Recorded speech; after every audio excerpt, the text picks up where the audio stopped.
Bismillahirrahmanirrahim. Now we are going to discuss the lecture number 9 set identity. आज हम इस lecture के अंदर कुछ आइडेंटिटीज़ को देखेंगे जो आपके एमसीक्यूज़ के हिसाब से बहुत ज़्यादा इम्पोर्टेंट है।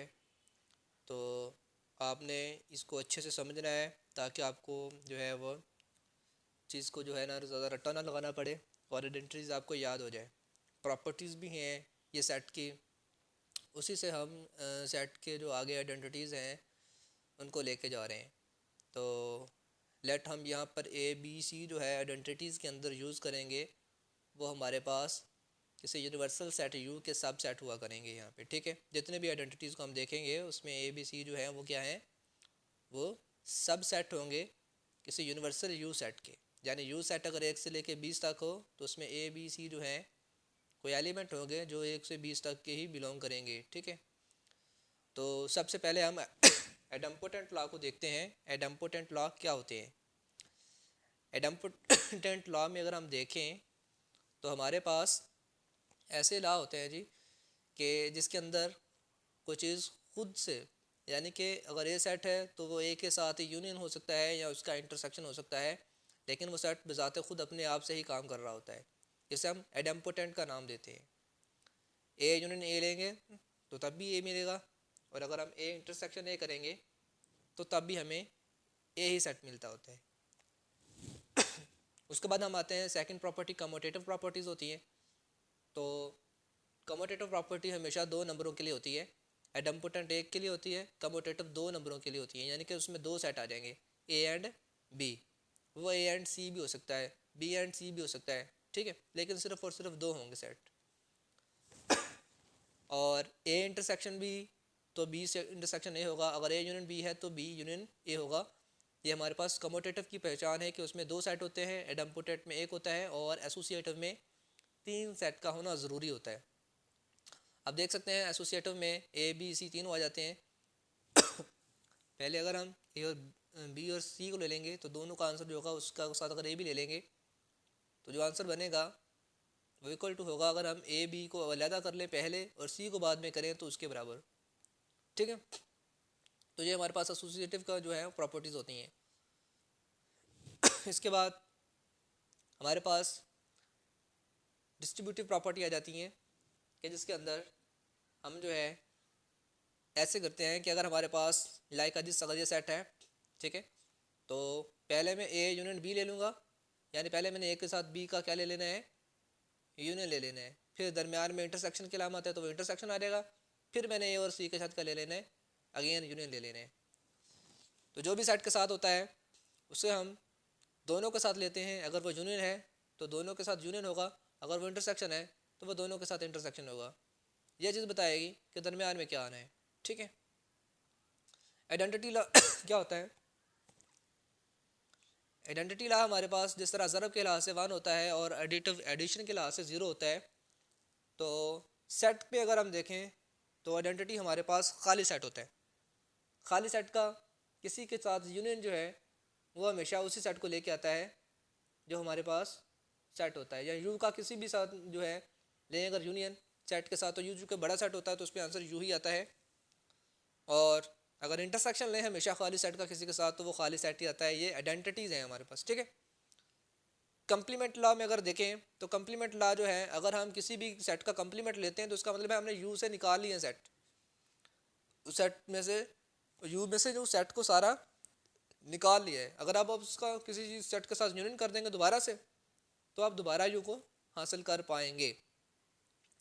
बेसिकली यहाँ पे भी कुछ ऐसे ही है कि अगर किसी भी यू का कंप्लीमेंट लेंगे तो वो खाली सेट होगा क्योंकि सारे का सारा निकाल लिया जाएगा। डबल कंप्लीमेंट से आपको दोबारा ओरिजिनल सेट मिल जाता होता है। ठीक है ना, कि अगर आप कंप्लीमेंट का अगेन कंप्लीमेंट लेंगे तो वो आपको बिल्कुल उसी शेप में आ जाएगा। और ये बात डिमॉर्गन लॉ को भी मुताबिक क्या होता है कि अगर आपके पास यूनियन में कंप्लीमेंट है तो अलग अलग से इंटरसेक्शन हो जाएगा, और अगर इकट्ठा इंटरसेक्शन में है तो अलग अलग जो है वो यूनियन में हो जाएगा।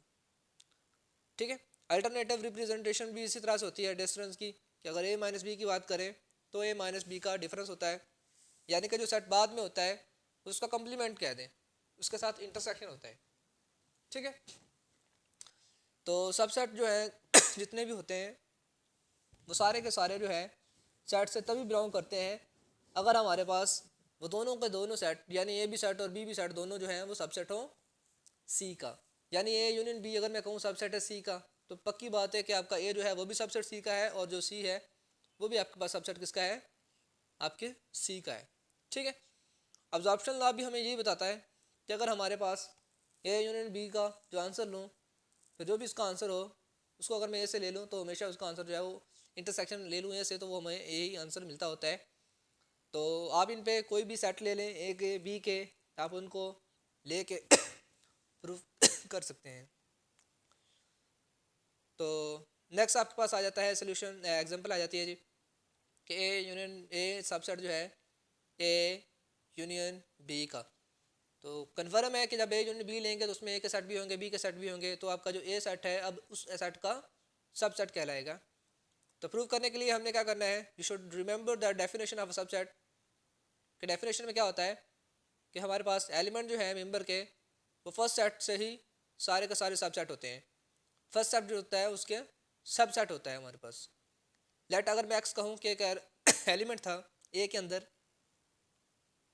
और एक्स एक बी के एलिमेंट भी अंदर भी है, तो अगर मैं दोनों का यूनियन ले लूँगा तो मुझे एक्स ही मिलेगा और एक्स बजाते खुद हम क्या देंगे कि उसका वो सबसेट भी होगा।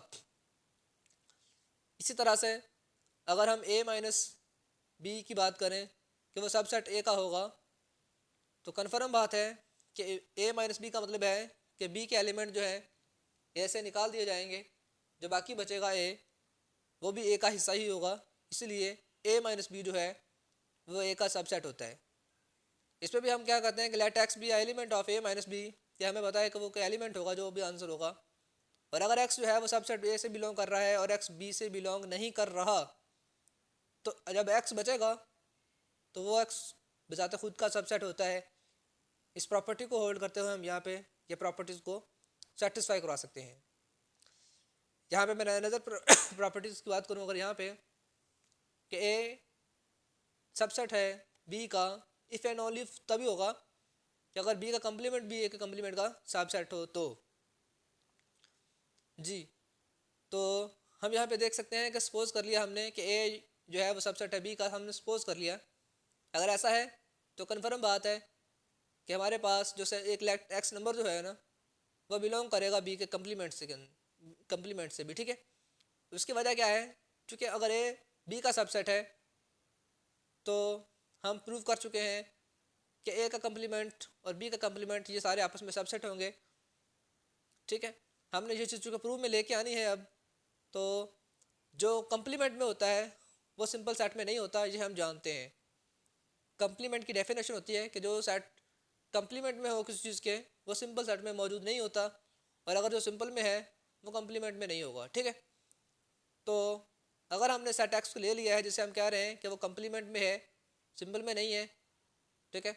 और इसी तरह अगर एक सेट हमारे पास मौजूद हो जो कम्प्लीमेंट में मौजूद नहीं है, तो फिर उसका मतलब ये है कि हमारे पास जो ए है, ठीक है ना, जिसको हमने कह दिया कि भाई इक्विवेलेंटली अगर हम दोनों की बात करें कि अगर एक्स जो है ए से बिलोंग कर रहा हो बी से भी बिलोंग कर रहा हो, तो एक्स हमारे पास उसी सूरत में बिलोंग कर सकता है जब सिर्फ और सिर्फ उसका सबसेट हो, अदरवाइज ऐसा पॉसिबल नहीं है।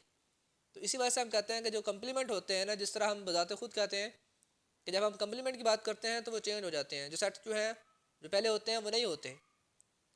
जब हम रिवर्स केस में चले जाते हैं तो वो हमारे पास अगर ए सबसेट बी का है, तो अगर हम रिवर्स में देखें तो उस वक्त बी जो कम्प्लीमेंट होगा वो सबसेट आपके ए के कम्प्लीमेंट से होगा फिर। तो ये हमारे पास अनदर प्रूफ आ जाता है। इसमें उसने कहा है कि लेट एक्स जो है वो belong to A minus B, और एक्स भी ए से बिलोंग कर रहा है एंड एक्स जो है वो रुकन नहीं है बी का। अब चूंकि ए माइनस बी से जो आंसर आएगा उसके अंदर जो भी एलिमेंट होगा वो बी का रुकन नहीं होगा, तो हम ऑलरेडी कह चुके हैं कि एक्स ए का एलिमेंट था तो बी में वो मौजूद नहीं होगा, जिसकी वजह से हम कह सकते हैं कि वो कम्प्लीमेंट होगा। और अगर वो कम्प्लीमेंट हुआ तो ए का कम्प्लीमेंट और ए जो है वो कम्प्लीमेंट बी के साथ भी हमेशा एक्स का आंसर ही लेके आएगा, तो डेफिनेटली हम उसे लिख सकते हैं A complement A intersection B complement is equal to, यह सबसेट जो है वो ए माइनस बी का है। ठीक है, तो ये हमारे पास आगे डी मॉर्गन लॉ आ जाता है। आप इसको एग्जांपल के साथ भी सॉल्व कर सकते हैं, यानी कि आप इसके एलिमेंट ले लें और उनको आप बाय सेट जो है प्रूव भी करवा सकते हैं। या एसोसिएटिव लॉ भी ऐसे होते हैं। ठीक है, आप इनको कोई एक सेट ले लें, ठीक है, सेट लेके आप प्रूव कर सकते हैं कि लेट कर लें ए सेट बी सेट सी सेट, देन आप इसको प्रूव कर सकते हैं। तो ये प्रूव इजीली जो है सेट की निस्बत से इजीली हो जाएंगे अगर आप इनकी मदद से प्रूव नहीं करना चाहते तो। ठीक है, वरना ये कुछ प्रॉपर्टीज़ अगर आपको याद हो जाए तो आप इजीली जो है इनको हल कर सकते हैं। ठीक है, तो यहाँ पे उसने आगे जो है कुछ सोल्यूशन दिए हुए हैं। मैं चाहता हूँ कि मैं आपको ये सिंपलीफाई वाले क्वेश्चन करवा दूँ। कि उसने कहा है कि अगर हमारे पास प्रूव करें आइडेंटिटी को कि ए माइनस, ठीक है, A minus B is equal to A और बी का इंटरसेक्शन, तो डेफिनेटली हम यहाँ पे देख सकते हैं अगर मैं इस चीज़ को पहले प्रूव करूँ ए और बी सेट, तो 1 1 0 0 1 0 1 0 ये आपके ट्रू फॉल्स से रिलेटेड सारे का सारा टेबल है। फिर अगर हम ए माइनस बी की बात करें तो उसका मतलब है कि 1 से 1 निकालें। ठीक है, और अगर हम बी की बात करें 0 है तो 1 से 0 निकालेंगे, तो डेफिनेटली नो चेंज। इसका मतलब ये होता है फ़र्क का कि हम इसका कम्प्लीमेंट ले रहे हैं, हम उसे चेंज कर रहे हैं पहले एलिमेंट की निस्बत से दूसरे एलिमेंट की निस्बत को। ठीक है, तो उस समय क्या होगा, हम ए माइनस बी का मतलब होता है कि हम उसमें फ़र्क पैदा कर रहे हैं। अगर 1 है तो 0 कर रहे हैं, 0 है तो 1 कर रहे हैं। इसके अलावा जब हम फ़र्क देखें दोनों में कोई फ़र्क नहीं है तो वो हमारे पास 0 हो जाएगा। ठीक है, इसके बाद दोबारा फिर हम ऐसे करेंगे तो उसके मुताबिक आंसर आएगा। फिर जो हमारे पास ए और बी का अगर हम इंटरसेक्शन लें तो उसमें दोनों 1 1 होंगे तो 1 आना था, डेफिनेटली बाकी सारे 0 हो जाने हैं। तो हम यहाँ पे कह सकते हैं के माइनस बी और ए इंटरसेक्शन बी जो है उनके आंसर सेम आ रहे हैं, जिसकी वजह से हम यहाँ पे कह सकते हैं कि हमारे पास जो आंसर आया है वो डेफिनेटली दोनों तरफ से इक्वल है। तो हम कह सकते हैं यहाँ से कि लेफ्ट हैंड साइड जो है वो इक्वल टू है राइट हैंड साइड के। ठीक है, तो अनदर हमारे पास जो केस है वो यही है कि हमारे पास अगर हम कंप्लीमेंट की बात करें ए सेट बी सेट लिख देंगे तो ए इंटरसेक्शन बी का आपको पता ही है। ठीक है, फिर अगर उसका कंप्लीमेंट लेंगे तो आपने उसको रिवर्स कर देना है, चेंज कर देना है, जिसे हम नॉट का कहते थे काम, नेगेशन का काम जिसे देते थे। ठीक है, तो अगेन जो है हमने जब ए का अलहदा से लिएगा तो ए के वाले वो चेंज बी का ले देंगे तो बी वाले सारे एलिमेंट चेंज जो 1 है वो 0 कर देंगे, 0 जो है वो 1 कर देंगे। अनदर हमारे पास अगर हम प्रूव करें ए माइनस बी, तो ए माइनस बी को हम ऑलरेडी भी कर चुके हैं कि अगर 1 1 की बात करें तो फ़र्क कोई नहीं होगा, 0 होगा। अगर हम 1 से 0 निकाल देंगे तो 1 का 1 रह जाएगा, वो 0 एलिमेंट है 1, तो वो 0 का तो 0 रह जाएगा ना। हमने तो ए वाले को लिखना होता है, डेफिनेटली लास्ट वाले का भी 0 आ जाएगा, फिर उसके मुताबिक कंप्लीमेंट आ जाता है और हमारे पास जो है वो इस तरह से प्रूव हो जाते हैं।